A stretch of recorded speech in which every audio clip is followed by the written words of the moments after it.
Hello everyone, and welcome to my UK Royal Family News channel. I hope everyone is having a wonderful day. Before we begin, please hit the subscribe button and give this video a thumbs up. Rage at the decision made by officials about Prince Harry's covered US visa application. The US government called in organizations' efforts to learn more about Harry's visa inflammatory allegations, but the think tank insists this is just a stalling tactic, asserting that Prince Harry's right to privacy prevents disclosure of information on his American visa application. The U.S. government has been labeled outrageous for doing so. It follows an investigation by the Heritage Foundation, HF, into whether Prince Harry had lied about using drugs in his immigration paperwork. Allegation he made in his memoir, Spare, and in a Netflix series about his life. Prince Harry has been candid about using drugs. The Heritage Foundation has been attempting to get pertinent Department of Homeland Security, DHS, information via the country's Freedom of Information Act. There have been worries that Prince Harry may have given false information on his admission paperwork, which, if confirmed, might result in his expulsion from the U.S. The Heritage Foundation initially had its application denied by DHS, so it filed a lawsuit in a Washington court to contest the ruling. According to The Sun, the group claimed that their game playing was outrageous and that the refusal was a delay tactic. The U.S. government asserts that the HF's arguments are nothing more than inflammatory allegations, but the HF asserts that these assertions are merely an effort to divert attention from the record. HF charges the U.S. government with dilatory conduct in order to delay taking action on the problem. Although the Foundation pressed for a prompt determination of whether to move forward with the case, DHS grudgingly agreed to an extended timeline. It is currently anticipated that motions won't be filed until November, after which the judge will rule. DHS acknowledged the existence of Prince Harry's entry and exit records in its second denial. The agency refused to share more information, claiming that Prince Harry should still be able to exercise his right to privacy despite being a well-known person. The record's publication, according to DHS, would be an unjustified breach of people's privacy and would require substantial proof of government impropriety, rather than just a suspicion of wrongdoing. According to DHS, information that formerly could have made a passenger the subject of further investigation may later be deemed unnecessary and irrelevant. Given these factors, one person's entry and leave records with CBP, even if they are well known, are insufficient proof to call into question the agency's ability to uphold the rule of law and the confidence of the public. The Freedom of Information request was made by Niall Gardiner, the Margaret Thatcher Center for Freedom's director at the Heritage Foundation. According to immigration experts, Prince Harry's statements about using drugs might result in entry denial by any U.S. border agent. Prince Harry has chosen to remain silent regarding the ongoing investigation. According to DHS, information that formerly could have made a passenger the subject of further investigation may later be deemed unnecessary and irrelevant. Given these factors, one person's entry and leave records with CBP, even if they are well known, are insufficient proof to call into question the agency's ability to uphold the rule of law and the confidence of the public. Due to botched transactions, Harry and Meghan believe they have been dealt some bad luck.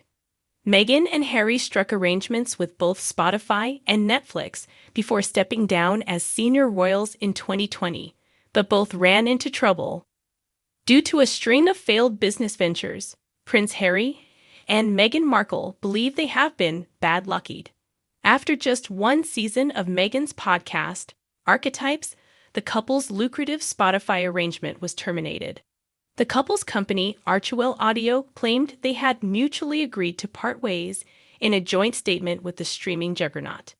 But while they struggled to succeed in Hollywood, this is but the most recent setback.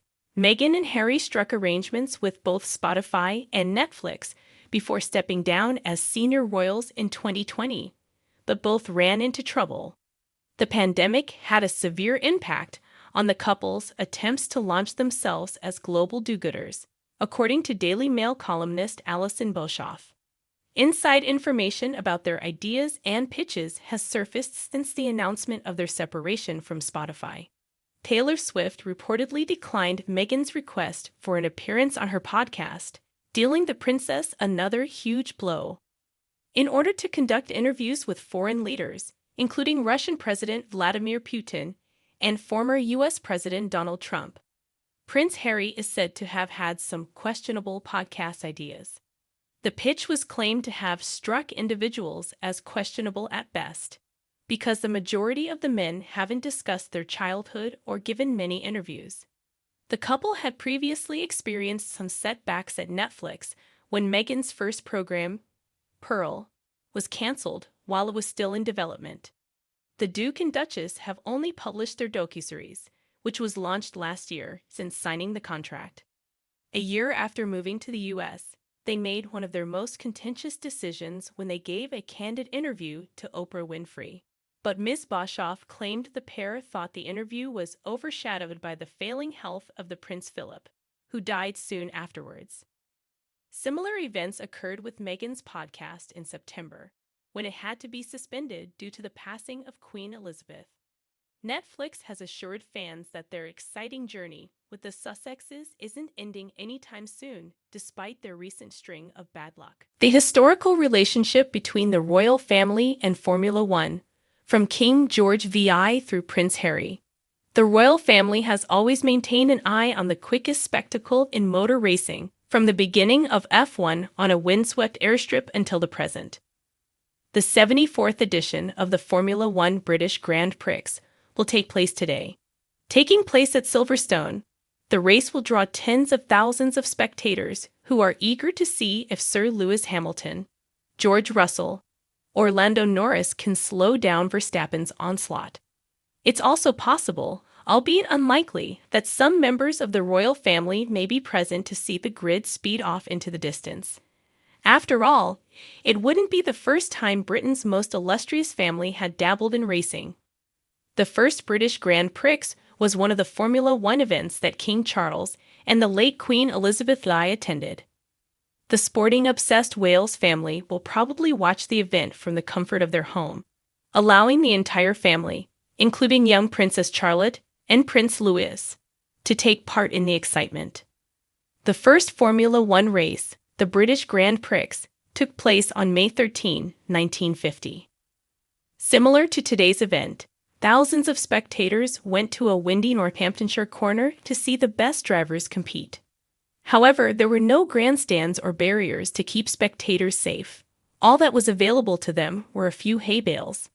King George VI and Princess Margaret, the father and sister of Queen Elizabeth II at the time, joined her to witness history being created.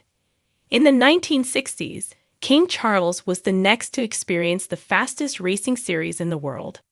The series remained the same, but the vehicles and the track had altered by the time the then Prince of Wales arrived in Kent for that year's race at Brands Hatch.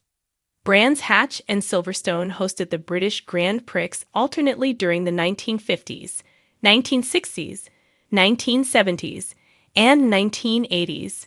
For a brief period, Aintree served as the site, but it hosted its final race there in 1962. Throughout the 20th century, King Charles and Queen Elizabeth II made frequent appearances at motorsport-related events, with the king going at the wheel of a 1920s Bentley for a Prince's Trust event.